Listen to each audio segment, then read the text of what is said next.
नमस्कार, आप सभी का स्वागत करता हूं अपने YouTube चैनल सुरेंद्र सिंह बोरा में। BEd versus BSTC Supreme Court clarification याचिका देवेश शर्मा बनाम यूनियन ऑफ इंडिया, जिसका डायरी नंबर है 4303/2024। साथियों, ये जो है कि क्लेरिफिकेशन याचिका है जो 11 अगस्त 2023 को सुप्रीम कोर्ट ने प्राथमिक शिक्षक भर्ती पात्रता को लेकर के जो फैसला दिया है, वो फैसला कब से लागू होगा, रिट्रोस्पेक्टिव रूप से लागू होगा या प्रोस्पेक्टिव रूप से लागू होगा, इसको लेकर के खुद देवेश शर्मा जी ने जो है कि सुप्रीम कोर्ट में याचिका यानी कि क्लेरिफिकेशन याचिका इसमें लगा रखी है। तो देखते हैं कि जो बीएड वर्सेज बीएसटीसी प्राथमिक शिक्षक भर्ती पात्रता को लेकर माननीय सुप्रीम कोर्ट ने फैसला दिया था 11 अगस्त 2023 को, उस जजमेंट में अब ये कब से लागू होगा। ये क्लेरिफिकेशन याचिका की जो पहली हियरिंग थी वो थी 2 फरवरी को। अब ये सुनवाई जो है कि 19 फरवरी को पुनः ये केस लगा है क्लेरिफिकेशन के लिए जस्टिस अनिरुद्ध बोस और जस्टिस संजय कुमार की बेंच में। अब इसको और अधिक चैलेंजिंग बनाया जा सकता, और अधिक इसको स्ट्रॉन्ग बनाया जा सकता है। साथियों, इसमें जो है कि सबसे पहले जो है कि एनसीटी की शिक्षक सेवा नियमावली को लेकर के कौन से ऐसे रिलैक्सेशन हैं जो आज भी आरटी एक्ट की धारा 2009 के तहत फुलफिल नहीं है।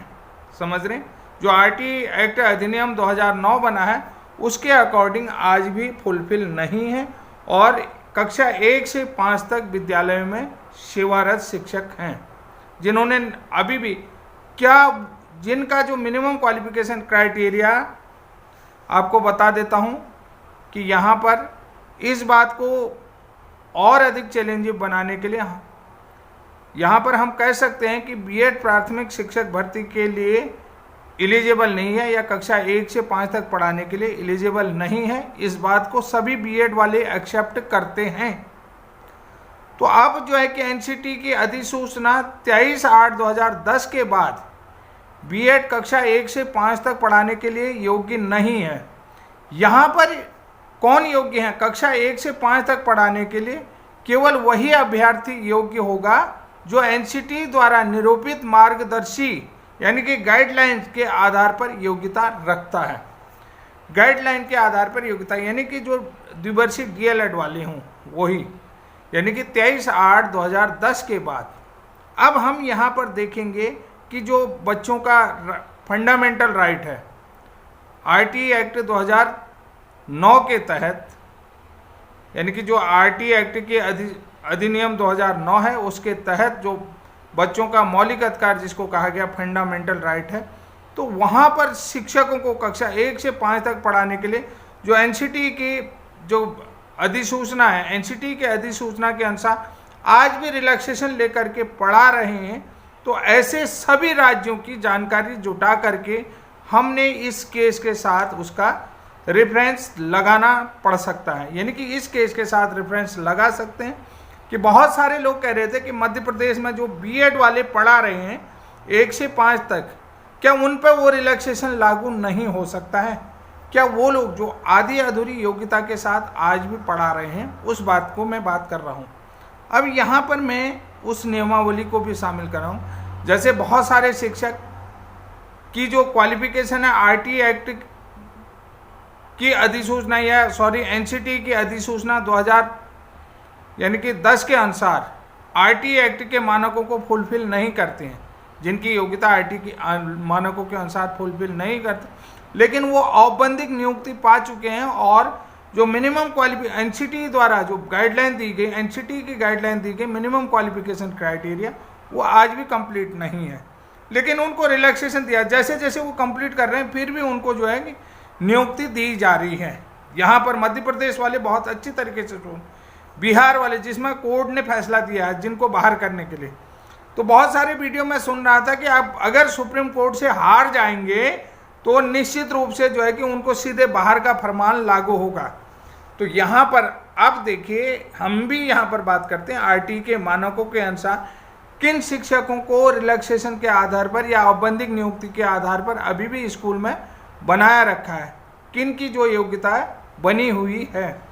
तो हम बात करते हैं राष्ट्रीय अध्यापक शिक्षा परिषद के पत्रांक।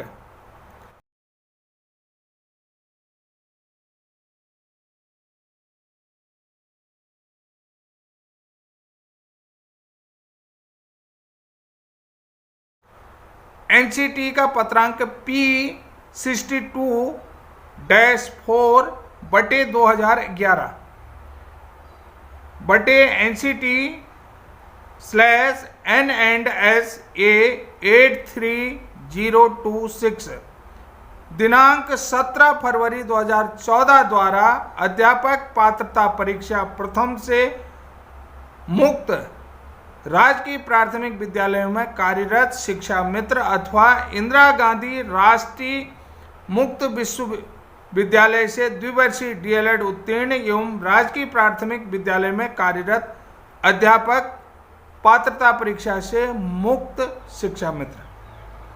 समझ रहे हैं, ये उत्तराखंड की बात है। अगर वो लोग पढ़ा सकते हैं तो ये लोग क्यों नहीं पढ़ा सकते, जिनका चयन हो चुका है।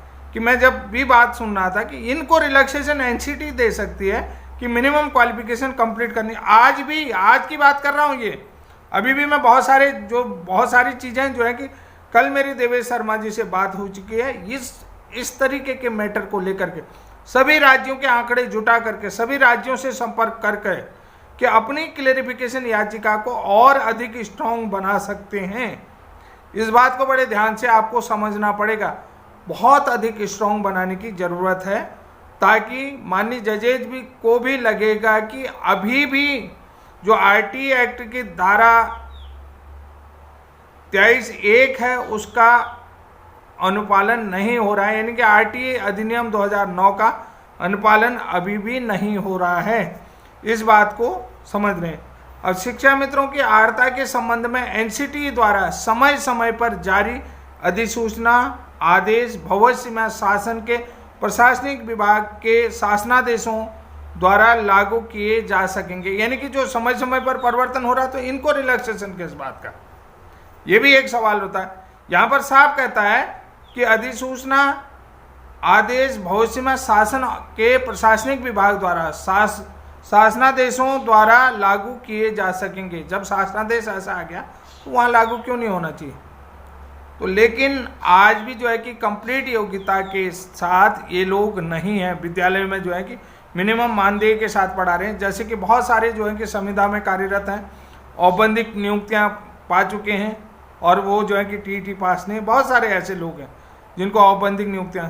अब देखिए, अभी बिहार में एक नया कानून बना दिया है, नया आदेश आ चुका है कि जिन शिक्षकों का समायोजन हो जाएगा वो राज्य कर्मचारी बनने के लिए उन्हें एग्ज़ाम पास करना पड़ेगा। जब वो 3 बार अगर एग्ज़ाम पास नहीं कर पाएंगे तो उनकी नियुक्तियां खत्म कर दी जाएंगी। यह अभी आदेश दे रहेगा, इसके लिए मैं अलग से वीडियो बनाऊंगा, क्योंकि अभी मैं इसको सुन ही रहा था। क्या आरटीई एक्ट 2009 का उल्लंघन नहीं है? क्या right to children to free and compulsory education का वायलेशन नहीं है?